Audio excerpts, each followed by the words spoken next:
Welcome to This Explainer. Today, we're diving right into a seriously fascinating premise from entrepreneur Dan Martell. Now, this is a guy who has built and sold 3 companies, scaled past $100 million in revenue, and conquered a half dozen Ironman races.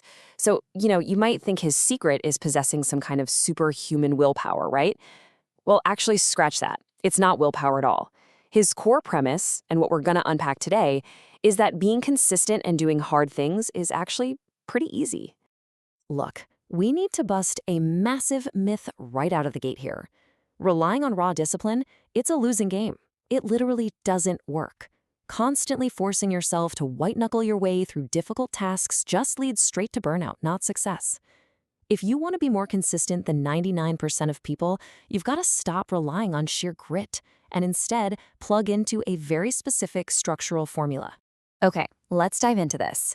To completely replace the need for discipline, we're going to use a simple 4-pillar framework.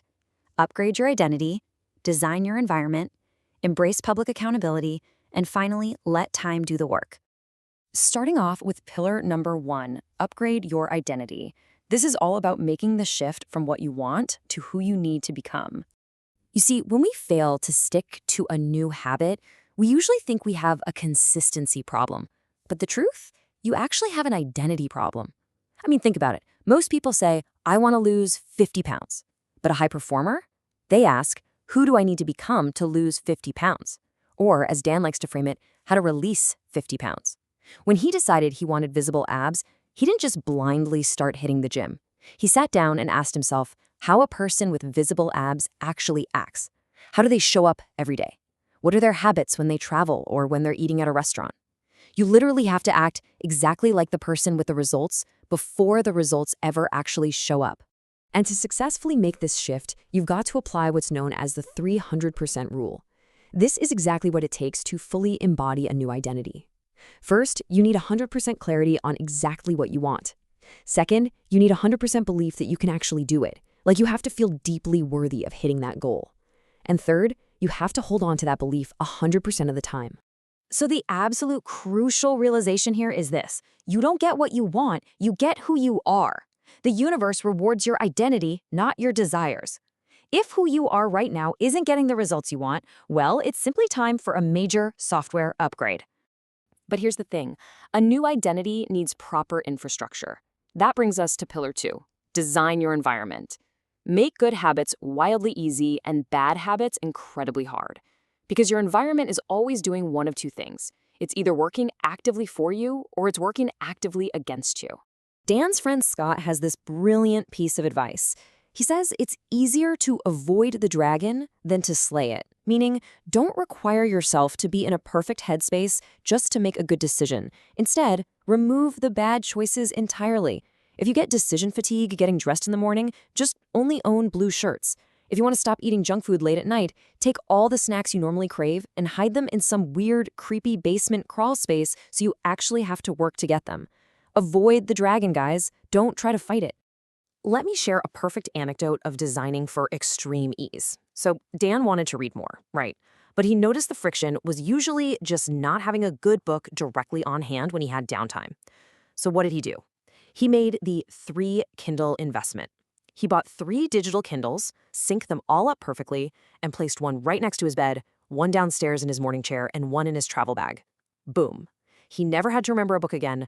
Reading was always exactly one wildly easy step away. And you can design your own environment right now by walking through 3 really simple steps. Step 1, open your phone, note your last failed habit, and write down in 1 sentence exactly why you stopped. Step 2, remove the friction. If you want to work out, set your gym clothes out the night before so you literally just stumble out of bed and into them. If you want to eat better, invest in paying someone to meal prep for you. And step 3, block the exact time on your calendar for tomorrow. Once the decision is made and scheduled, there's absolutely nothing left to deliberate. You just show up. Moving on to pillar 3, embrace public accountability. Or in other words, turn a wish into a debt. Look, if you quietly decide to start a new habit today and then secretly quit tomorrow, nobody notices. You just let yourself off the hook. But public commitment? That changes the entire psychological landscape because we will almost always do far more for others than we will ever do for ourselves. The source material shares this incredible story about Jen, a team member who wanted to force a massive life transformation. So she makes this high-stakes bet with her team. Her goal was to lose 20% body fat in 5 months. The reward she gave herself if she hit it? A dream trip to Bali. But the consequence? Oh man, if she failed, she told her team they had to fire her from the job she loved. I mean, she literally put her livelihood on the line. Do you think she ever missed a meal prep or a single workout? Absolutely not. She totally transformed, kept her job, and took that trip to Bali. To manufacture that kind of unbreakable commitment for yourself, just follow these accountability steps. Step 1, pick a big, guilt-free reward. Seriously, dream big here. Step 2, pick a devastating consequence. Have some fun with this. It doesn't have to be getting fired. Dan actually committed to wearing a tiny Speedo on stage at a fitness competition if he missed his goals. Another great tactic? Commit to giving $5,000 to someone you deeply dislike if you quit. And step 3, tell someone today. Text a friend or post it on social media. It's exactly why entrepreneur Gary Vee publicly talks about manifesting buying the New York Jets. It forces the whole world to constantly ask him about it, which keeps him intensely accountable to his own vision. Let's move to our fourth and final pillar and see how this all builds. Let time do the work. This is all about tapping into the sheer power of compounding and playing the long game. Because here's the hard truth of it all.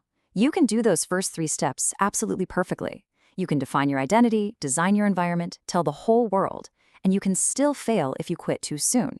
If you get just 1% better every single day, it really doesn't feel like much in the moment. But over a single year, that consistency results in a 37 times exponential growth curve. Our biggest mistake is that we constantly compare our chapter 1 to someone else's chapter 13. The people crushing it in life aren't usually doing 10 times more than you. They are just doing 10% more for a vastly longer period of time. I absolutely love this quote from Naval Ravikant featured in the material. Be patient with results and impatient with actions. Basically, move with extreme urgency, but allow things the time they need to breathe.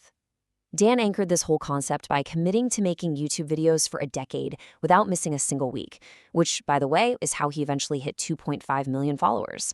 Or look at his creative director, Sam. Sam is incredibly skilled at 24 years old, but that's because he started editing videos every single day when he was 14. Or consider the legendary leadership expert John Maxwell. He's written 92 books. That includes his massively famous 13th book, The 21 Irrefutable Laws of Leadership. When he was asked about his legacy, Maxwell humbly just noted, "I just did one thing for 52 years." This proves a really vital point.